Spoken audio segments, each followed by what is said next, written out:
The bridge of the battlecruiser Indomitable was quiet except for the steady hum of engines. Captain Lee Minho sat in his command chair, watching the stars through the main viewport.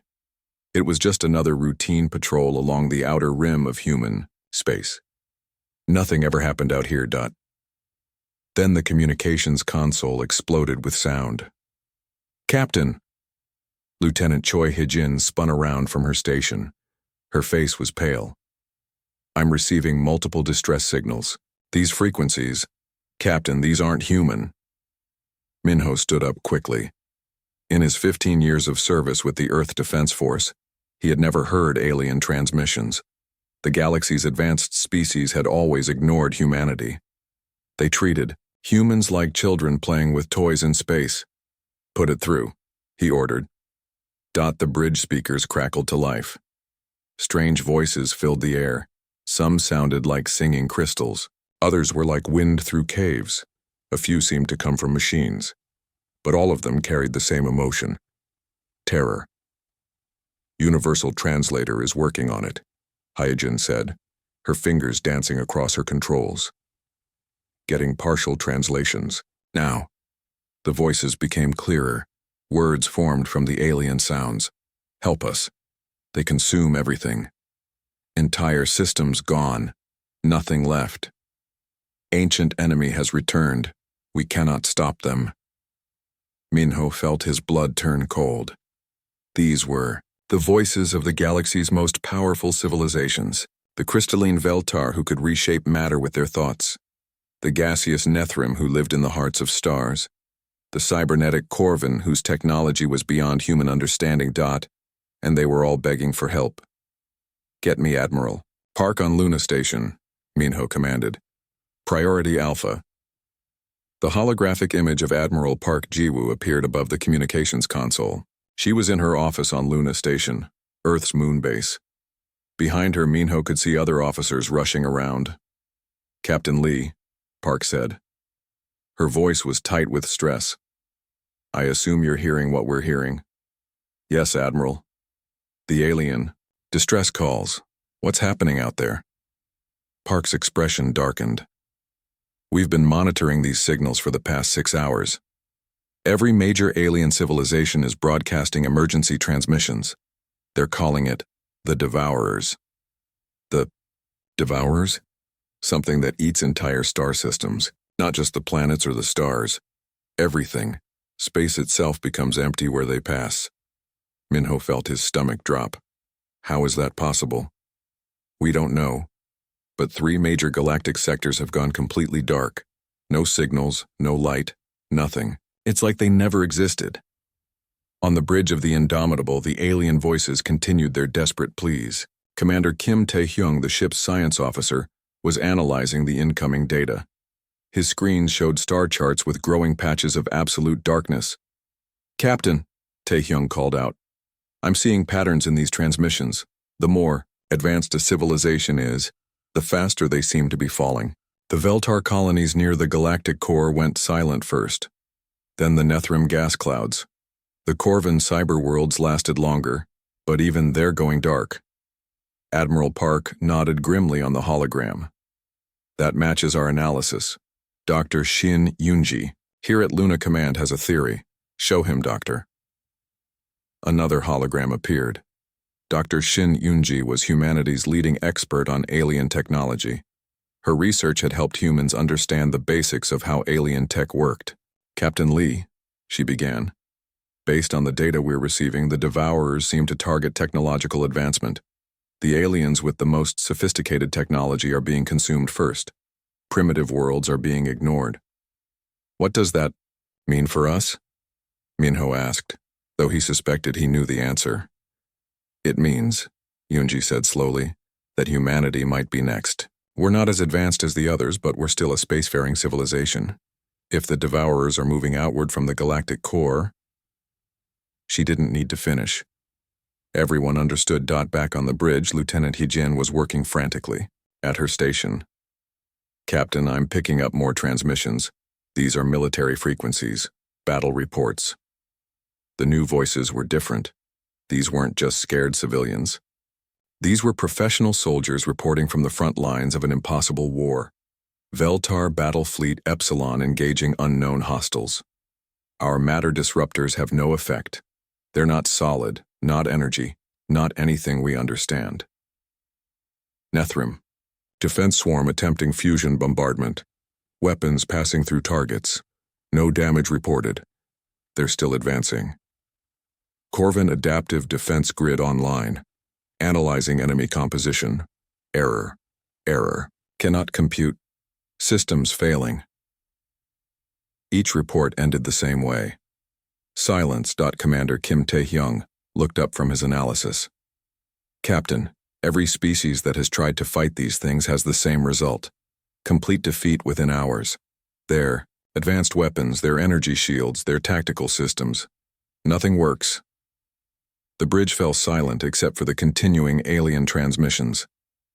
Minho looked at his crew. These were good people. They had families back on Earth. Children who played in Earth's parks. Parents who worried about them out here in the dark between stars. Admiral, Minho said to the hologram, what are our orders? Park was quiet for a long moment. That's what we're trying to decide, Captain.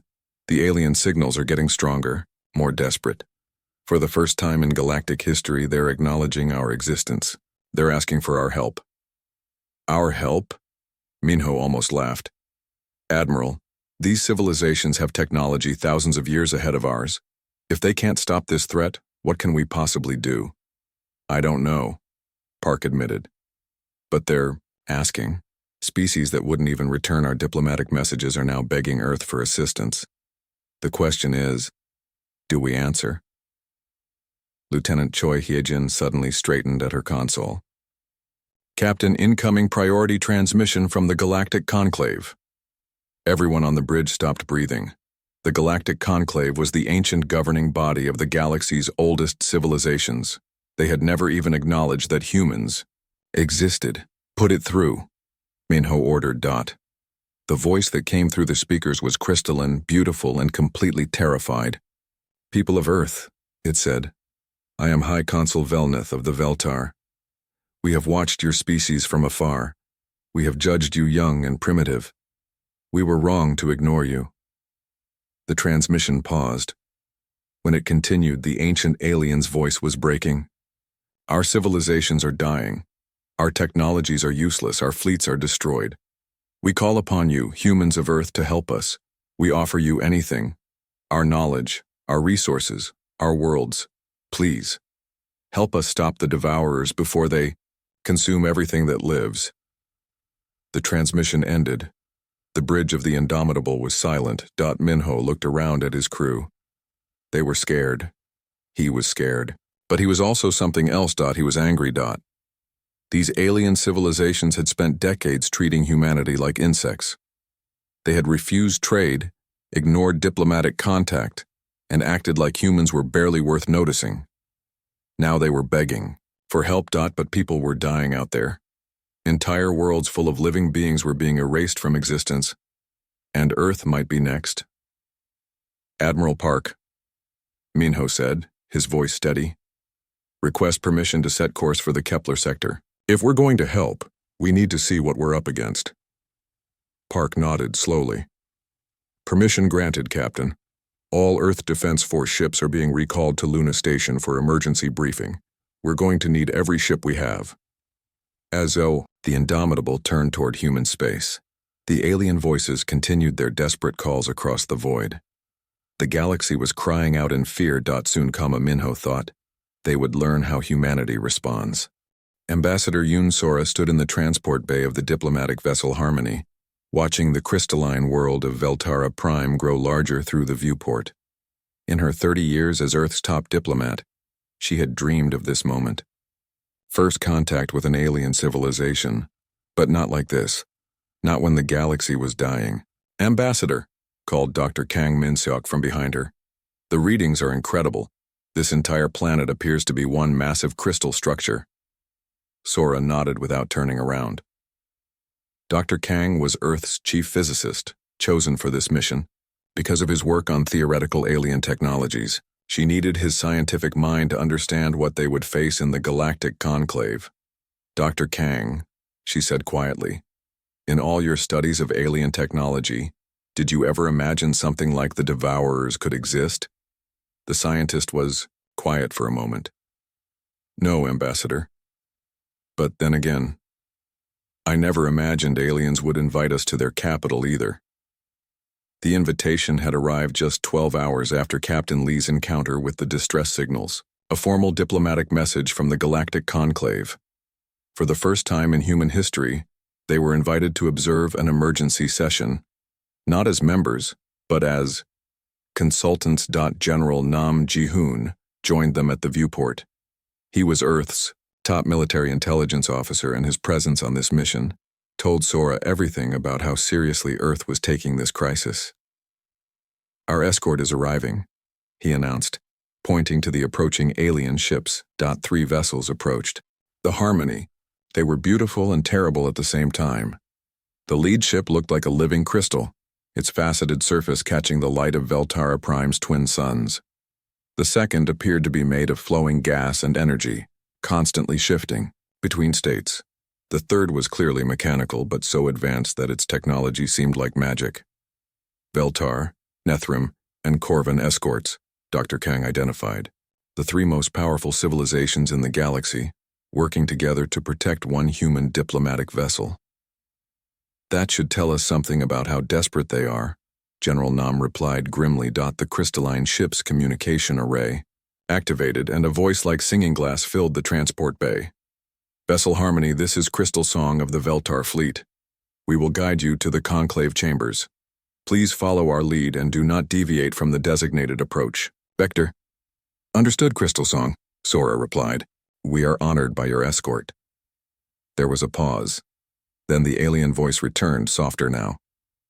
"The honor, Ambassador Yoon, is ours. Your species may be our last hope." As they descended through the crystal atmosphere of Veltara Prime, Sora felt the weight of those words. Earth's entire population was barely 8 billion people. The Veltar alone had trillions of citizens across hundreds of worlds. How could humanity possibly help them? The conclave chambers were beyond anything human architects could imagine. The building was carved from a single massive crystal, its walls reaching up into the clouds.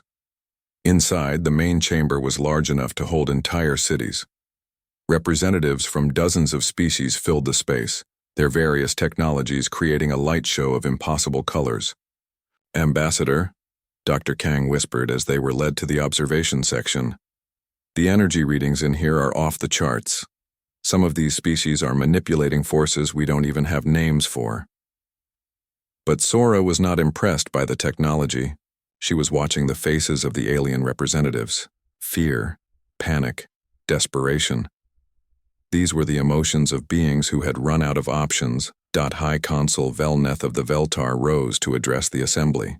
The being was tall and graceful, its crystalline body reflecting rainbow patterns across the chamber walls. "Fellow representatives," Velneth's voice rang like cathedral bells, "we face extinction. The Devourers have consumed the Kepler, Andros, and Helix sectors completely. 17 civilizations have been erased from existence." A Nethrim delegate, its gaseous form swirling with anxiety, spoke next. "Our energy weapons pass through them as if they do not exist, yet they consume our worlds with ease. Our adaptive cybernetics attempt to analyze them," added a Corvin representative, its mechanical voice carrying electronic despair. "But our systems cannot process their nature. They exist outside our understanding of reality." Dr. Kang leaned closer to Sora. "Ambassador, I'm hearing patterns in these reports.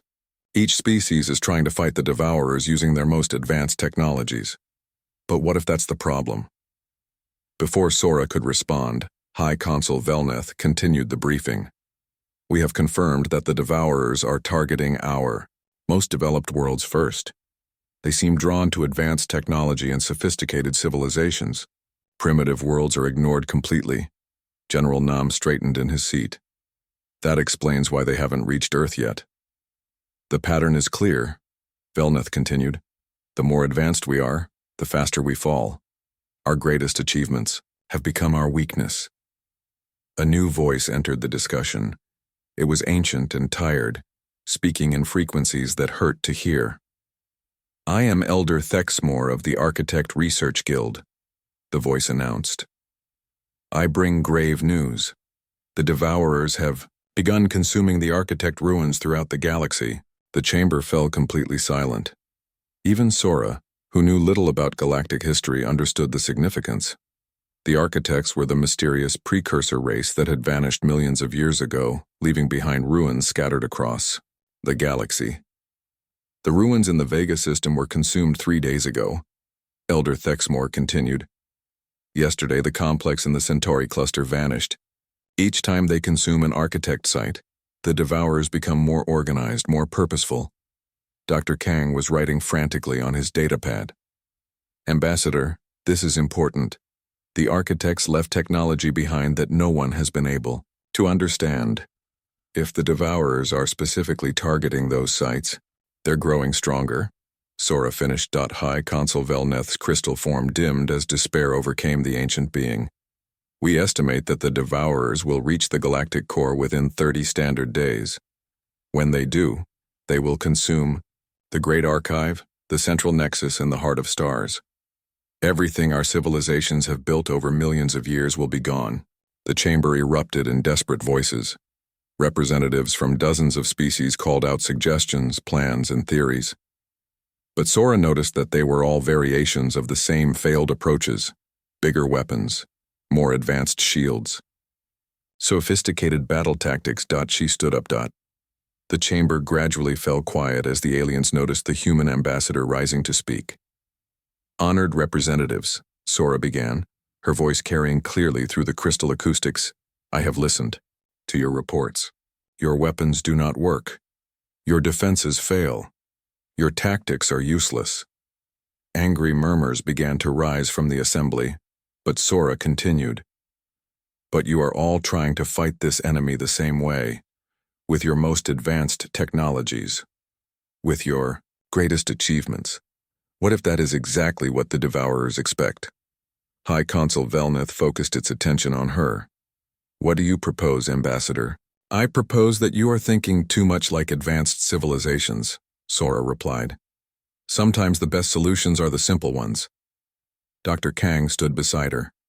"The reports all indicate that the Devourers counter advanced technology by understanding and negating it. But what if we used approaches they couldn't understand because they were too simple?" "Impossible," declared a Corvin representative. "Primitive methods cannot succeed where advanced science has failed." "With respect," General Nam said, rising to join his colleagues. "Primitive methods are all humanity has ever known. We have been fighting wars with basic physics for thousands of years. Kinetic weapons, chemical explosives, nuclear fusion. Simple, brutal, effective." Elder Thexmore's ancient voice cut through the growing discussion. "The humans speak wisdom. The architects themselves left warnings about over-reliance on advancement. They wrote of the danger of becoming too sophisticated to see basic solutions."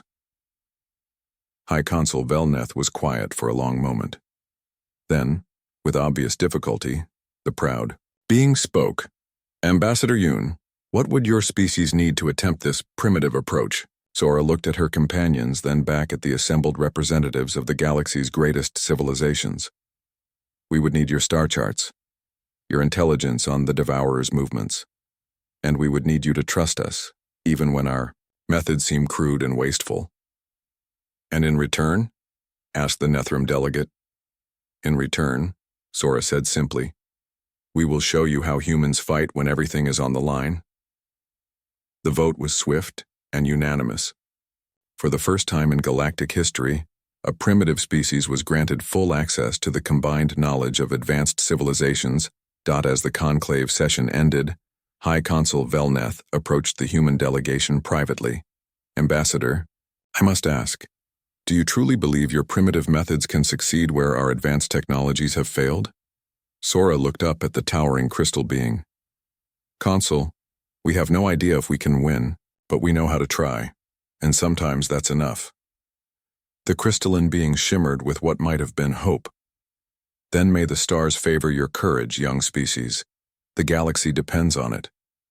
As the human delegation prepared to return to Earth with the precious intelligence they had gathered, they carried with them something more valuable than alien tea. The Global Defense Council chamber in Geneva was more crowded than it had ever been in human history. President Lee Soo-young stood at the center podium, facing representatives from every nation on Earth. Behind her, massive screens showed star charts provided by the alien civilizations marking the advancing darkness of the Devourers. Fellow leaders, President Lee began, her voice steady despite the magnitude of what she was about to propose. 3 days ago, we learned that humanity is not alone in the galaxy. Today, we must decide if we will stand alone against an enemy that has defeated civilizations millions of years older than ours. The Brazilian representative leaned forward. Madam President, with respect, how can we fight something that has destroyed technologies we can barely imagine? That, interrupted Captain Jang Woo-young as he entered the chamber, might be exactly why we can fight it.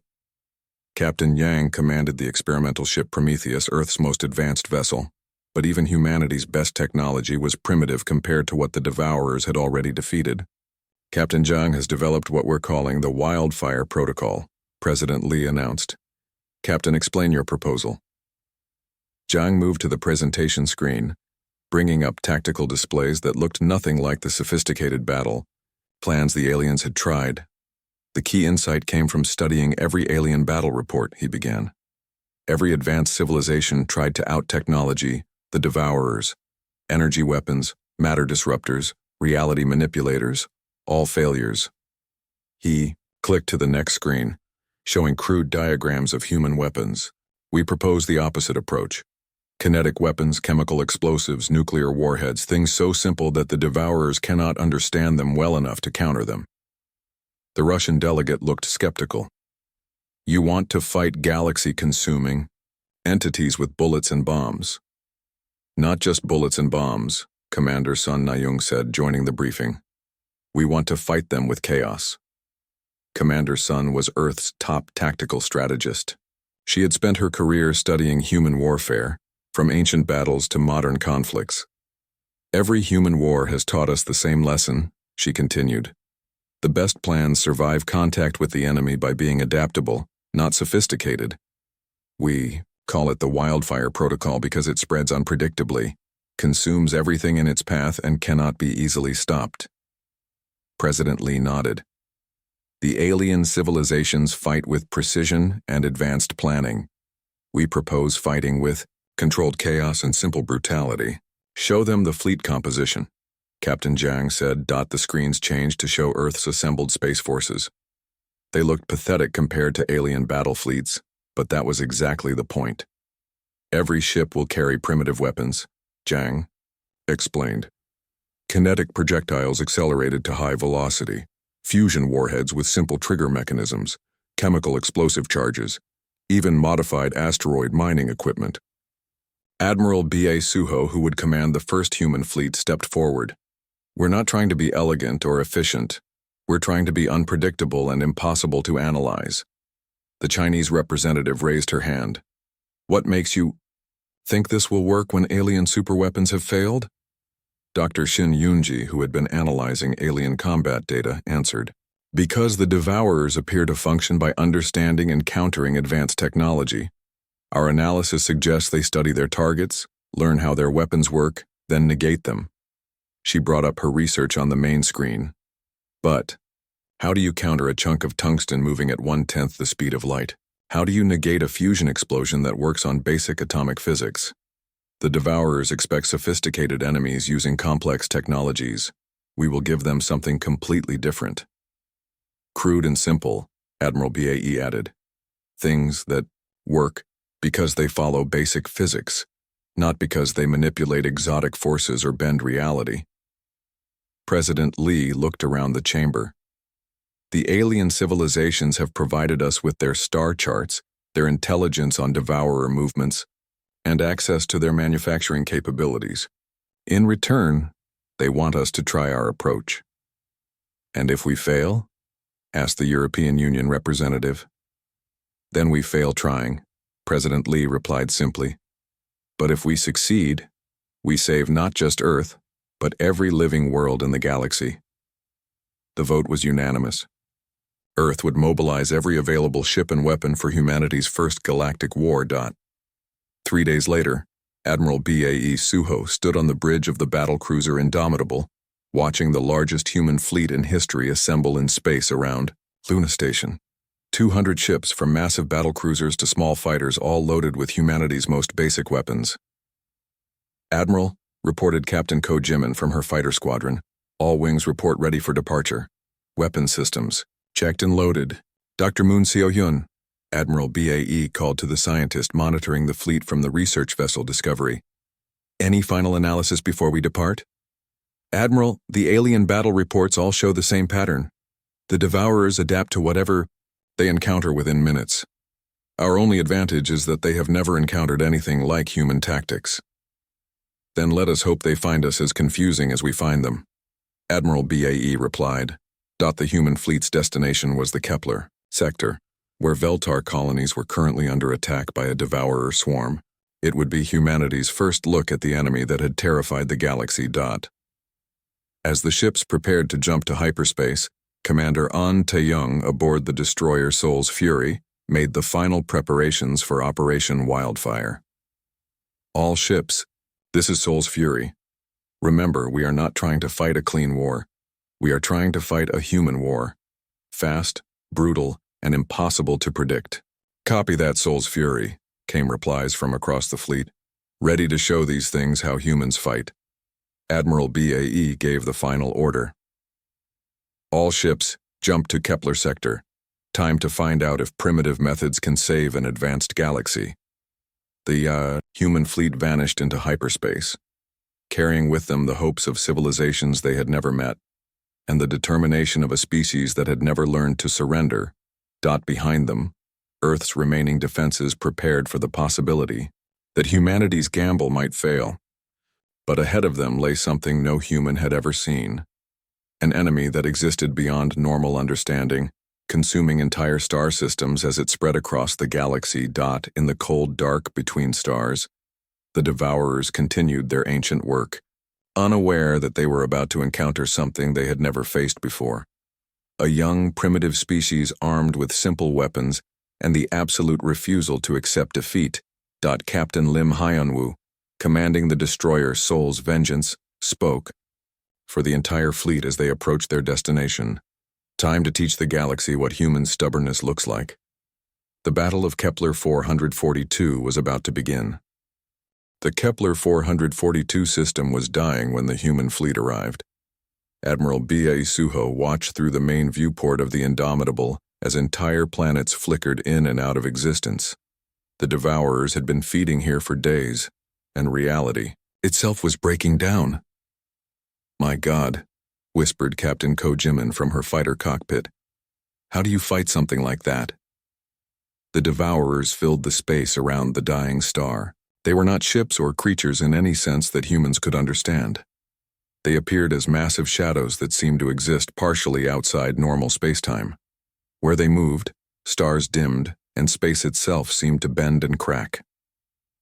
"Ships, this is Admiral BAE," came the voice over the fleet communications. "You are seeing something that has defeated every advanced civilization in the galaxy. But remember, we are not an advanced civilization. We are humans, and humans fight." Dr. Moon Seo-hyun, monitoring the battle from her research vessel, was scanning the Devourers with every sensor humanity possessed. "Admiral, I'm reading massive gravitational distortions around the enemy. They seem to exist in multiple dimensions at once." "Can our weapons hit them?" asked Commander An Tae-young from Soul's Fury. "Only one way to find out," Admiral BAE replied. "All ships, begin Operation Wildfire. First wave, kinetic bombardment. Let us see how they handle simple physics." The human fleet opened fire with weapons that would have been considered primitive by galactic standards. Tungsten rods accelerated to tremendous speeds by magnetic railguns. Simple, brutal, and impossible to misunderstand. The projectiles struck the nearest Devourer entity, 4, The first time in galactic memory, one of the Devourers staggered. "Direct hit!" shouted Captain Lim Hyunwoo from Seoul's Vengeance. "The target is showing damage patterns." Across the human fleet, cheers erupted from every ship. They had done something the galaxy's most advanced weapons could not do. They had hurt the Devourers. But the Devourers were learning. The shadow entities began to shift and change, trying to adapt to the kinetic attacks. But unlike energy weapons or exotic matter disruptors, there was nothing sophisticated for them to analyze and counter. The tungsten rods were simply fast-moving metal, following basic physics. "Second wave," Admiral BAE ordered. "Chemical explosive charges, light them up." Captain Ko Jimin led her fighter squadron in a diving attack on the largest Devourer. Her small craft carried primitive rocket-propelled grenades and chemical explosive charges that would have been at home in Earth's ancient wars. "This is Falcon. Squadron beginning attack run," she announced, diving toward the massive shadow entity. The fighters swarmed around the Devourer like angry insects, launching their simple explosive charges. Each detonation was tiny compared to the alien plasma weapons that had failed earlier, but they worked. The shadow creature writhed and tried to phase out of normal space, but the explosions followed basic physics that it could not negate. "It's working!" Ko Jimin called out. "The target is retreating!" But the Devourers were not retreating. They were regrouping. Commander An Tae-young watched as 3 more shadow entities converged on the human fleet. "Admiral, multiple hostiles approaching. They're adapting their formation patterns." "Then we adapt faster," Admiral BAE replied. "All ships, implement chaos protocol. No formations, no patterns, no predictable movements." The human fleet scattered, in what looked like complete disorder. Ships flew in seemingly random directions, firing weapons with no apparent coordination. To an advanced alien observer, it would have looked like panic. To the Devourers, it was incomprehensible. The shadow entities had spent millions of years countering sophisticated battle tactics and advanced weapon systems, but they could not adapt to something that had no pattern to analyze.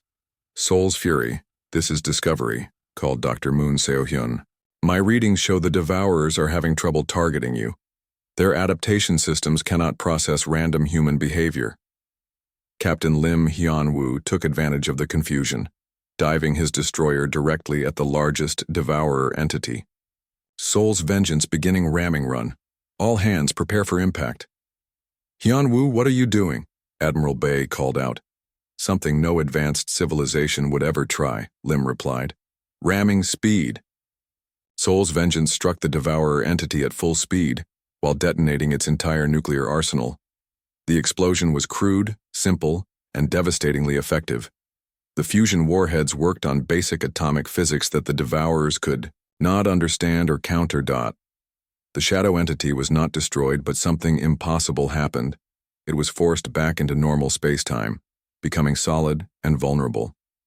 "All ships concentrate fire on the materialized target," Admiral BAE ordered. The human fleet swarmed the now solid Devourer with everything they had. Kinetic weapons, chemical explosives, and nuclear warheads pounded the entity until it began to dissolve.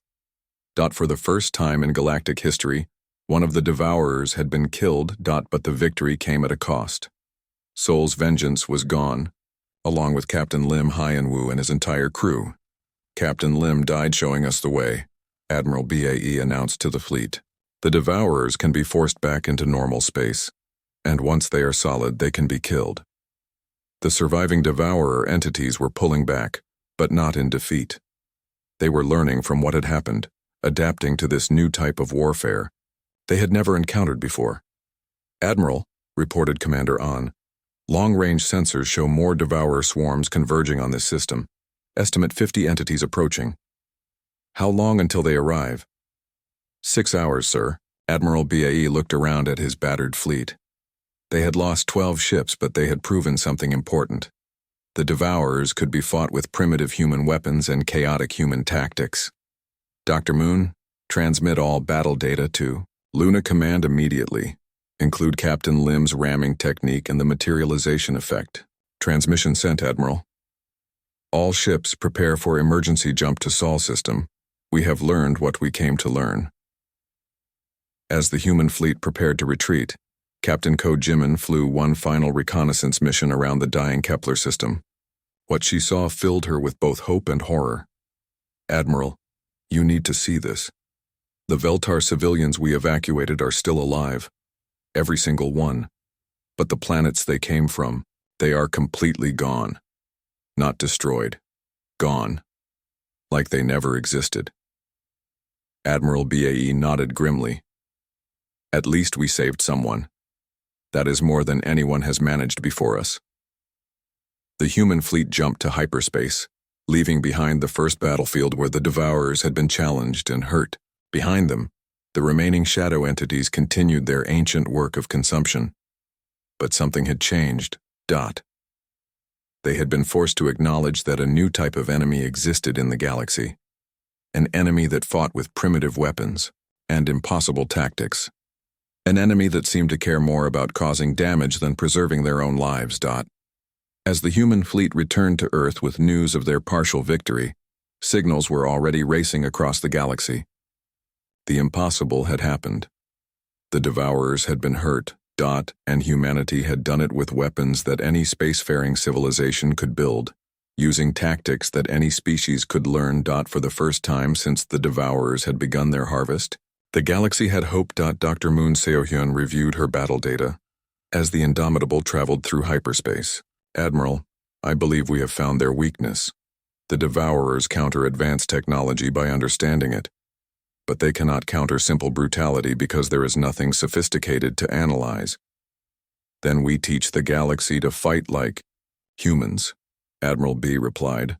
"Fast, brutal, and without mercy." The Battle of Kepler 442 was over, but the real war was just beginning. News of humanity's victory at Kepler 442 spread across the galaxy, faster than any previous transmission in galactic history. Within hours of the battle, every major civilization was analyzing the human tactics and requesting immediate military cooperation agreements with Earth. Marshal Hong Jisu stood in the newly constructed command center on Luna Station, watching representatives from dozens of alien species arrive for the first combined galactic defense conference. 3 weeks ago, these beings had never acknowledged human existence. Now they were coming to learn how to fight like humans. "Marshal," reported Captain Yu In-hwan from the communications station, "the Veltar battle fleet Sigma is requesting permission to join our next operation. They have retrofitted their ships with kinetic weapon systems based on our designs." Hong nodded, still amazed by the speed of change. "Grant permission. What about the other fleets?" "The Nethrim have converted their energy manipulation systems to propel solid projectiles. The Corvin have actually downgraded their weapons to simpler fusion warheads. Everyone wants to fight like humans now. But learning to fight like humans was proving more difficult than the aliens expected. High Consul Velneth materialized in the Luna Station conference chamber, its crystalline form flickering with frustration. "Marshal Hong, we must discuss the difficulties our forces are experiencing with human tactics." "What kind of difficulties, Consul?" "Your concept of acceptable losses, your willingness to sacrifice ships and crew for tactical advantage, your apparent disregard for elegant battle formations." The ancient being paused. "These concepts are alien to us." Marshal Hong understood. The galaxy's advanced civilizations had spent millions of years perfecting warfare as an art form. Clean, precise, efficient. They were struggling with humanity's approach to war as controlled chaos. "Consul, may I show you something?" Hong brought up tactical displays from recent battles. "This is how the Corvin fought the Devourers before we arrived. Perfect formations, synchronized attacks, predictable patterns. The display showed the complete destruction of a Corvin fleet in under an hour. Now this is how Captain Yu's mixed fleet fought the same enemy yesterday." The new display showed human and alien ships scattered across space in apparent disorder, firing weapons randomly while individual ships made impossible attack runs that should have been suicide missions. The result was the liberation of the Nethrim home system with minimal casualties. Velneth's crystalline form dimmed. "Your tactics appear to be wasteful and chaotic." Exactly, Hong replied. That is why they work. The Devourers cannot adapt to chaos because there is no pattern to understand. The real breakthrough came when Dr. Lee Dae-hyun made his discovery about the true nature of the Devourers. Marshal Y. Hong, the xenoarchaeologist called excitedly from his research lab. I have found something in the captured Devourer fragments that changes everything. Hong rushed to the lab, where Dr. Lee was analyzing pieces of the materialized Devourer that Captain Lim had destroyed. What did you find, Doctor? These are not alien invaders, Marshal. These are artificial constructs, weapons, and I know who made them. Dr. Lee brought up holographic displays showing the internal structure of the Devourer fragments. The technology signatures match architect ruins perfectly. The Devourers are ancient architect fail-safe weapons designed to reset galactic civilization whenever it becomes too advanced. Hong felt his blood run cold. Reset civilization, you mean? I mean the Devourers are programmed to consume any species that reaches a certain level of technological advancement. They are not invading the galaxy. They are cleaning it. The implications were staggering. The architects, the mysterious precursor race, had not vanished. They had created the Devourers as a weapon to prevent any other species from reaching their level of development. That explains everything, Hong realized. Why they target advanced civilizations first. Why they ignore primitive worlds. Why they get stronger after consuming architect ruins. And why human tactics work, Dr. Lee added. Our primitive approach does not trigger their programming. We are below their threat assessment threshold. Hong immediately called an emergency conference with all Allied commanders. The situation has changed, he announced to the assembled human and alien officers. We are not fighting an invasion. We are fighting an extermination protocol. Captain Yuan Huan leaned forward. What does that mean for our strategy, Marshal? It means we need to find and destroy the architect control systems that coordinate the Devourers, and we need to do it before they realize that humanity is becoming a threat. High Consul Velneth joined the discussion via hologram. Marshal Hong, our archives contain references to a great architect installation in the galactic core. If such a control system exists, it would be located there. How many Devourer swarms are protecting the galactic core? Hong asked. The answer came from multiple alien sources simultaneously. All of them. Hong looked around at his mixed fleet of human and alien commanders. They had learned to work together, combining human unpredictability with alien resources and knowledge. But this would be their greatest test. Ladies, gentlemen, and honored aliens, Hong announced, we are going to assault the galactic core with the largest fleet in history. We will be facing every Devourer entity that still exists. Our odds of success? Asked Commander Seo Yeon-hee, who would lead the strike team into the architect installation. Mathematically impossible, Hong replied honestly. But we are humans. We specialize in doing the impossible. The preparation for Operation Final Fire took 2 weeks. Every surviving ship from dozens of civilizations was retrofitted with human-designed weapons. Alien crews trained in human tactics of controlled chaos and acceptable losses. Most importantly, they learned to think like humans when everything seemed hopeless. As the massive combined fleet assembled in the Vega system for the final assault, Private Kim Won-ho made his final preparations. He was the youngest member of Commander Seo's strike team, chosen not for his experience but for his complete lack of technological enhancement. Why me? He had asked when selected. Because, Dr. Lee explained, the architect control system will be designed to interface with advanced minds. Your completely unaugmented human brain might be the only thing that can shut it down. The irony was not lost on anyone. The galaxy's salvation might depend on the most primitive human in the most primitive species. As the fleet prepared to jump to the galactic core, Marshal Hong sent a final message to Earth. If we fail today, remember that we tried. Remember that, when the galaxy cried out in fear, humanity responded in fire. And remember that sometimes the best answer to impossible odds is to ignore them completely. The combined galactic fleet, led by human commanders using human tactics, jumped toward the heart of the galaxy, where every remaining Devourer waited. Behind them, they left a galaxy that had learned something important. Sometimes the most advanced solution was the simplest one. Sometimes the best weapon was an unbreakable will. And sometimes primitive species had wisdom that ancient civilizations had forgotten. The final battle for the galaxy was about to begin. The galactic core was a nightmare of twisted space and impossible geometry. Marshal Hong Jisoo watched from the bridge of the flagship Terra's Wrath as the largest fleet in galactic history emerged from hyperspace into hell itself. Thousands of devourer entities filled the space around the ancient architect installation. They moved in perfect coordination, no longer the scattered hunters that had consumed individual worlds. Here, at the heart of their control network, the devourers had become a single vast intelligence. All ships, this is Marshal Hong, he broadcast, to the millions of beings under his command. You are seeing the enemy in its true form. Every devourer that has ever existed is here, waiting for us. The architect installation itself defied human understanding. It was a structure the size of a small moon, but it seemed to exist in multiple dimensions simultaneously. Parts of it flickered in and out of reality, while other sections appeared solid enough to touch. Marshal, reported Captain Yu In-hwan, sensors are detecting massive energy buildups throughout the devourer swarm. They know we are here. Of course they do, Hong replied. Time to remind them what happens when you threaten humanity's friends. The battle began with the largest kinetic bombardment in galactic history.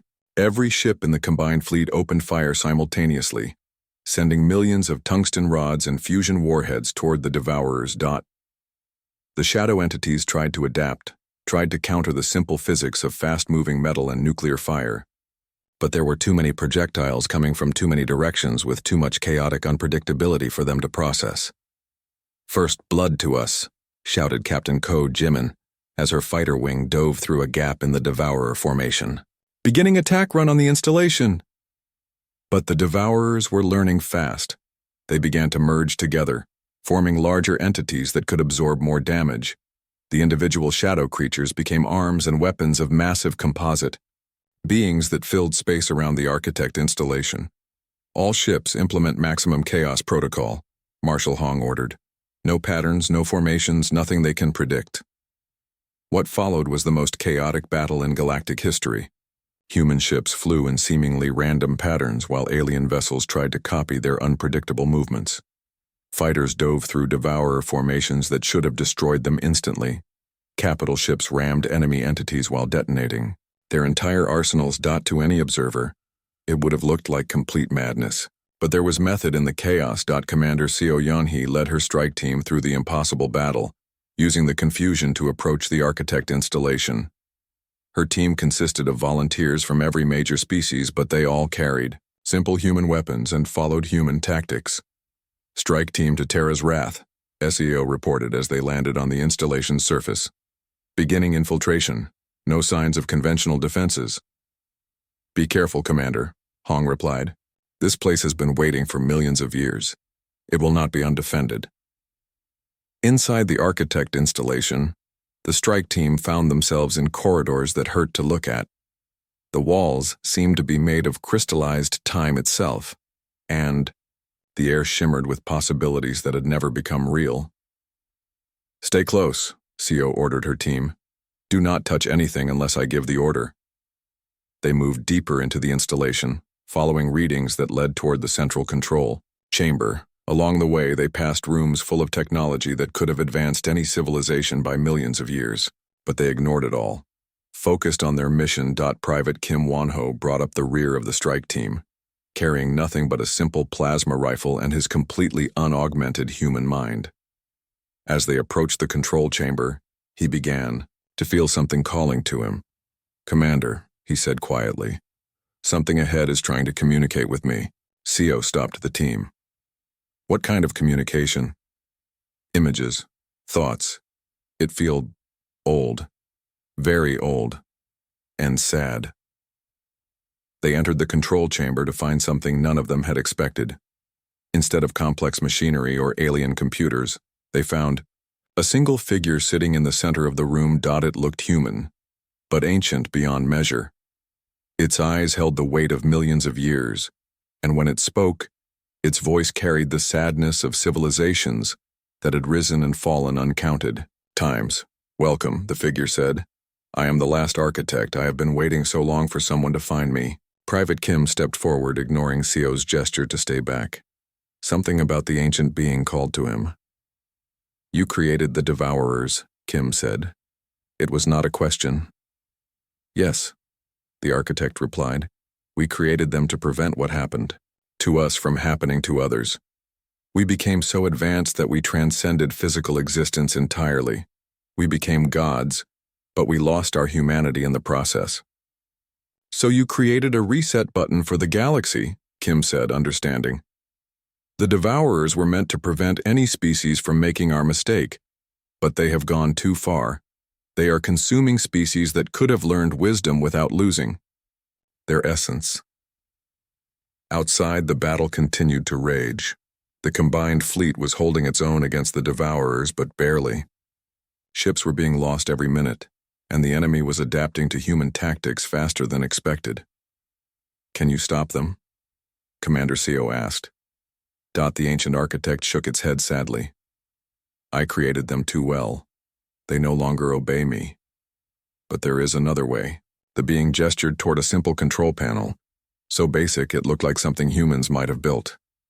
"The control system requires a completely unaugmented organic mind to interface with it, someone primitive enough that the system will not recognize them as a threat." Kim walked toward the control panel without hesitation. "What will happen if I do this? The Devourers will be recalled, all of them, everywhere in the galaxy. They will return to dormancy until another species becomes advanced enough to threaten universal stability. And if I do not do this, they will continue to consume until nothing remains but empty space and regret." Kim placed his hands on the control panel. Immediately his mind was flooded with the consciousness of every devourer entity in existence. He felt their ancient hunger, their programmed need to consume and reset. But he also felt their confusion at encountering something they could not understand or counter. Primitive human stubbornness. "You are not advanced enough to be a threat," the collective devourer consciousness spoke in his mind. "Why do you resist us?" "Because," Kim replied with simple human logic, "you are trying to hurt my friends." The devourers paused, processing this incomprehensible response. In their millions of years of existence, they had never encountered a species that would fight not for survival or advancement, but simply because others needed help. "Your species is primitive," they said. "You have no technology worth preserving, no great achievements, no sophisticated civilization." "You are right," Kim agreed. "We are young and primitive and crude, but we are also stubborn, and when someone hurts our friends, we fight back." Through the control system, Kim felt every devourer entity across the galaxy suddenly stop their attacks. They were trying to process what they had encountered. A species that fought not because they were advanced, but because they cared about others. "Recall protocol initiated," Kim said, using his unaugmented human will to force the ancient system to obey. All devourers returned to dormancy. Across the galaxy, the shadow entities began to dissolve back into cosmic background radiation. The midi threat that had consumed civilizations for weeks simply vanished, called back by the simple determination of one primitive human who refused to let others suffer.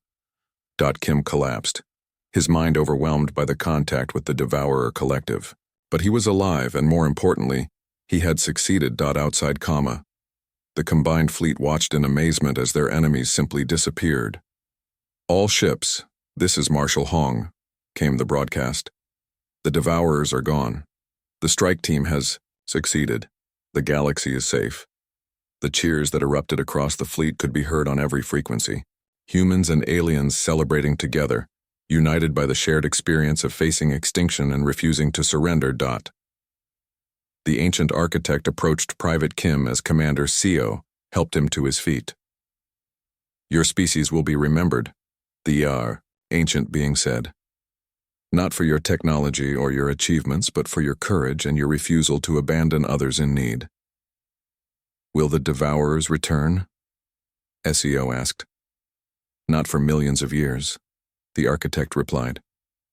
And when they do, perhaps they will have learned something from your species. That advancement without compassion is meaningless. That the greatest strength is not technology, but the willingness to help others. As the strike team prepared to return to their ships, Kim looked back at the ancient architect. What will you do now? Wait, the being replied sadly. Wait and hope that when the time comes again, there will be another species like yours to remind the galaxy what courage truly means. The combined galactic fleet returned to their home worlds as heroes. But the greatest change was not in the INIDU ships they commanded or the weapons they carried. It was in the way they thought about strength and advancement. The galaxy established the Terran doctrine in every military academy. Sometimes the best solution is the simplest one. Sometimes primitive methods succeed where advanced technology fails. And sometimes the greatest victory comes not from superior weapons, but